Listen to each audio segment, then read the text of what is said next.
আসসালামু আলাইকুম বন্ধুরা, স্বাগত জানাই আমাদের কৃষি কালচার দেখতে। বন্ধুরা, প্রায় 25 দিন পর আসলাম বাগান দেখতে।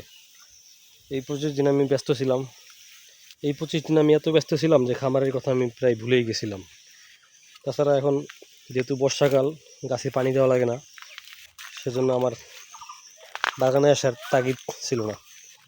তো এসে দেখলাম যে পুরো বাগানটা একটা ঘন ঝোপঝাড়ে পরিণত হয়েছে। মাশাআল্লাহ, গাছগুলো সুন্দর বাড়ছে একদম।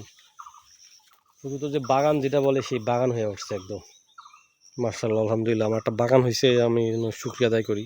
প্রচুর বাঁশ হয়েছে, কলা হয়েছে, নানান ধরনের নানান প্রজাতির গাছগাছালিতে একদম পুরো ভরা। বিশেষ করে পাউলুনিয়া গাছগুলো খুব সুন্দর হয়েছে। সব মিলে একটা পরিপূর্ণ বাগানের রূপ নিচ্ছে আমার খামারটা। তো দেখে খুব ভালো লাগলো। তো আসছি যেহেতু বাগান দেখতে, গাছ লাগাইতে, তো আজকে থেকে শুরু করব। 2 দিন থাকবো আগামী।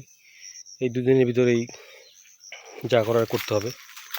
তো প্রথমেই দেখাই যে জিনাইন কলার গাছে এইবার নিয়ে 2বারের মতন কলার ছোপ আসতেছে। এই যে এখান থেকে বের হচ্ছে, এই যে এটাই কলার মোচা বলে যেটাকে, এই যে কলার মোচা। কিন্তু গাছটা হেলে পড়ছে, গাছটাকে সাপোর্ট দিতে হবে। তো কাজকাম শুরু করে দিই।